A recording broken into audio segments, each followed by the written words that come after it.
राधे राधे। वैशाख माह में किया गया एक छोटा सा पुण्य भी कई जन्मों के पापों को मिटा सकता है।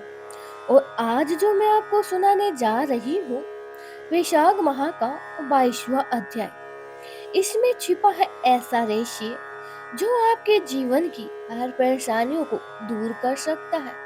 कहा जाता है कि जो भी मनुष्य श्रद्धा और विश्वास के साथ इस अध्याय को सुनता है, उसके जीवन में सुख, शांति और समृद्धि अपने आप ही आने लगती है। तो आइए पूरी भक्ति और विश्वास के साथ सुनते हैं वैशाख महात्म्य का 22वां अध्याय।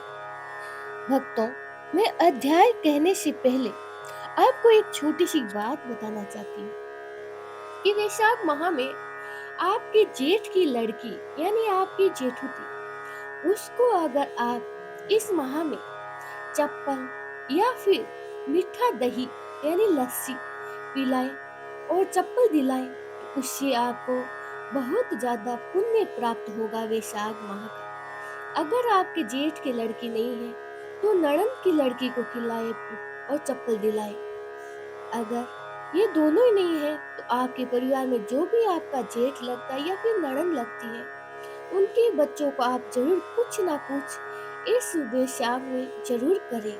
और आने वाले जेठ माह जो पुरुषोत्तम महीना होगा, उसमें भी दान पुण्य का बड़ा ही महत्व बताया गया है। जब वो इस जेठ माह आएगा तब मैं आपको बताऊंगी कि उन दिनों में आपको क्या दान करना चाहिए। परंतु वैशाख माह में दही चीनी का बहुत ही ज्यादा महत्व है। और जैसा कि इन अध्याय में आपको बताया था कि चप्पल, छतरी, जल, अन्न, इन दान का भी बड़ा महत्व है। तो अब हम चलते हैं 22वें अध्याय में।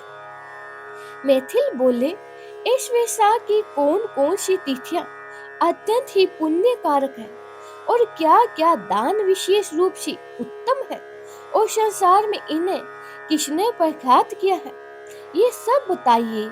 ये सुनते ही श्री सत्यदेव जी कहने लगे, वैशाख माह में मेष के सूर्य की 30 तिथियां बड़े ही उत्तम है, जिनमें से दान करने से कोटि गुना फल होता है।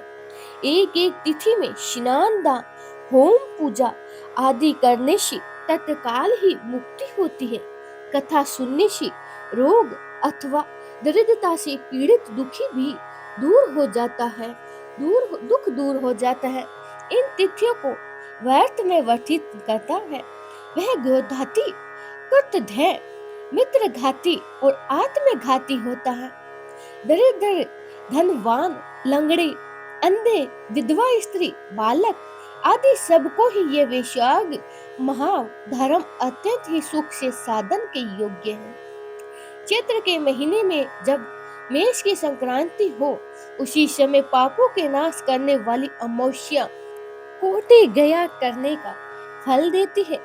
ये एक पितृशरों के संबंध की पुरानी कथा चली आती है जो हर्क और पितरों की है। जब पृथ्वी पर सार्वजनिक मनयंत्र का राज्य 38वें कलयुग के अंत में जब संपूर्ण धर्म नष्ट हो गए, उस समय अनंत देश में धर्म वर्णन नाम का कोई ब्राह्मण हुआ था।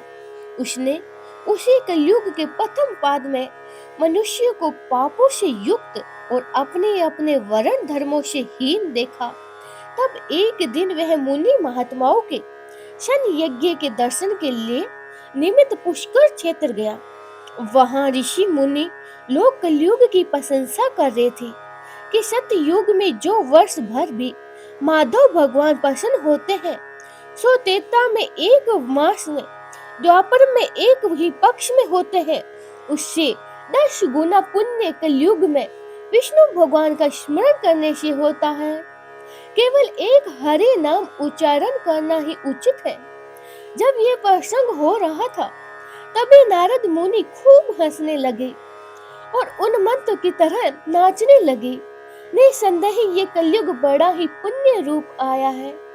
हे केशव भगवान, कलेश नाश करने वाले स्मरण मात्र से ही प्रसन्न होते हैं, परंतु कलयुग के आवागमन में आप लोगों का यहाँ ठहरना उचित नहीं है। इस पाखंड भय भारत को छोड़कर सुख पूर्वक यंत्र जहाँ कहीं मन पसंद हो विचर लो। यह वचन सुनकर व्रतधारी मुनि यज्ञ समाप्त कर शीघ्र ही चले गए और धर्म वरण भी पृथ्वी त्यागने का विचार कर ब्रह्मचार्य व्रत में जटाधारी साधु की भांति कलयुग में अनाचारों को देखने गए। वहां जाकर क्या देखते हैं कि संपूर्ण मनुष्य जाति घोर पाप में मगन है। ब्राह्मण शूद्र और सन्यासी पाखंडी हो गए हैं। पत्नी पति में और गुरु शिष्य में, सेवक स्वामी में, पिता पुत्र में परामर्श विरोध रहता है। ब्राह्मण शूद्र व्रत गौ बकरी के समान हो गई है। वेद कहानी मात्र है और सत्य कर्म साधना साधारण हो गया है।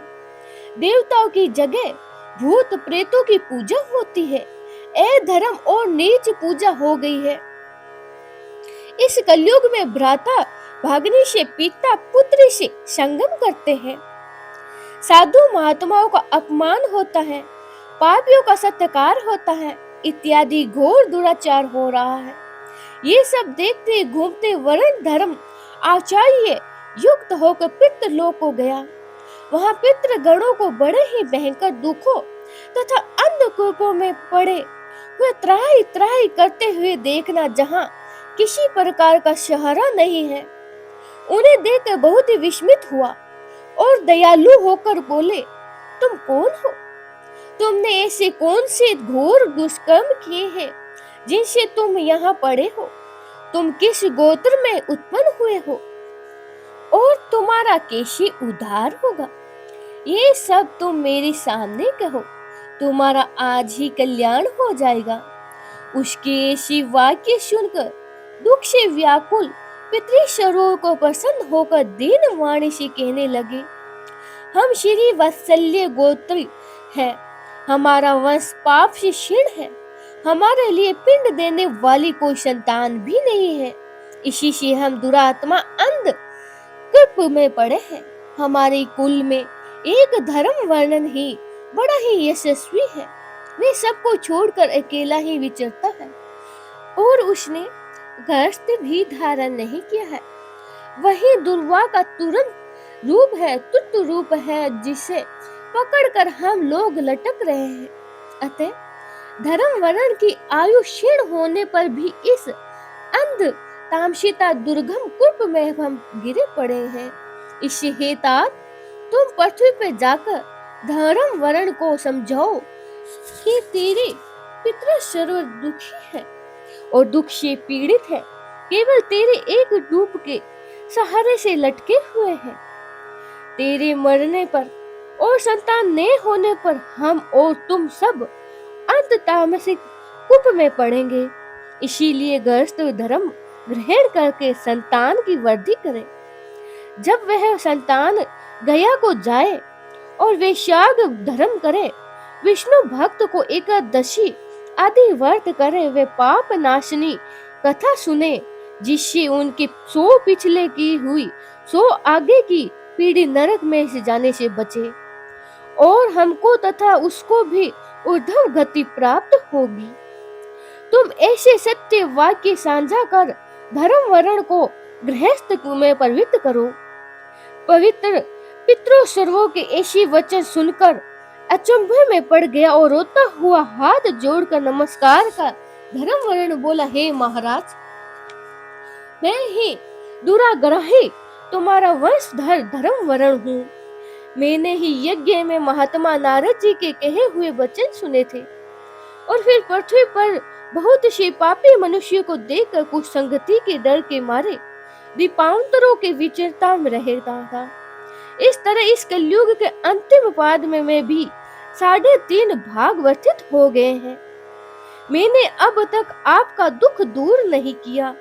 मैं अब आपकी आज्ञा का पालन देव ऋषि पितृश्वर को तर्पण पूजा आदि करते हुए करूंगा और ऐसा आशीर्वाद मांगा कि संसारी कर्तव्य करने पर भी कलयुग की बाधा न हो। हे राजन, धर्म वर्ण के कहने पर पितृश्वरों को ने बोला, हे पुत्र, तू गृहस्थ धर्म में प्रवृत्त हो, संतान उत्पन्न करके हमारा उद्धार कर। क्योंकि जिसके घर में तुलसी वृक्ष, शालिग्राम, महाभारत आदि ग्रंथ हैं, जहाँ कथा सत्संग होती रहती है, हरि स्मरण कीर्तन और वैशाख माह के धर्म आदि शुभ कर्म होते हैं रहते हैं, वहाँ कलयुग बाधा नहीं पहुंचा सकता है।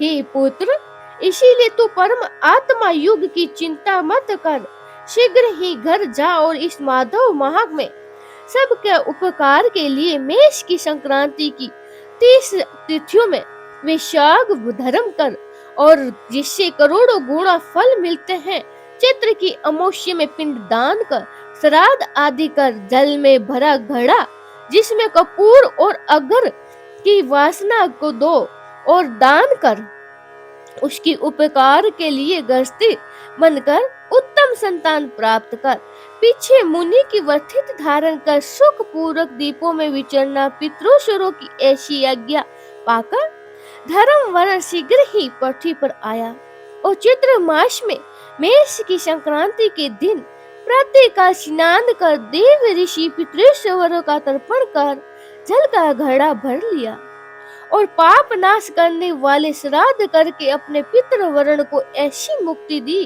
कि जिससे आवागमन छूट जाए। फिर विवाह किया, जिससे सुंदर संतान हुई, और संसार में इस पाप नाशनी तिथि को प्रख्यात कर स्वयं प्रसन्न होकर धन माधन पर गया, और इसीलिए मधुमास ही अमावस्या की शुभ है। इसी के समान संसार में कोई तिथि नहीं है, ना देखी गई है और ना ही सुनी गई है। हरि शरणम, हरि शरणम, हरि शरणम, हरि शरणम। जैसा कि मैंने आपको बताया था कि कीर्तन का बड़ा ही पुण्य प्राप्त होता है, इसीलिए धर्म पुण्य पुण्य और सब कुछ करने से आपको मोक्ष की प्राप्ति होती है। हमेशा कीर्तन करते रहना चाहिए, हरि का नाम लेते रहना चाहिए। बोलिए श्री कृष्ण भगवान की जय हो।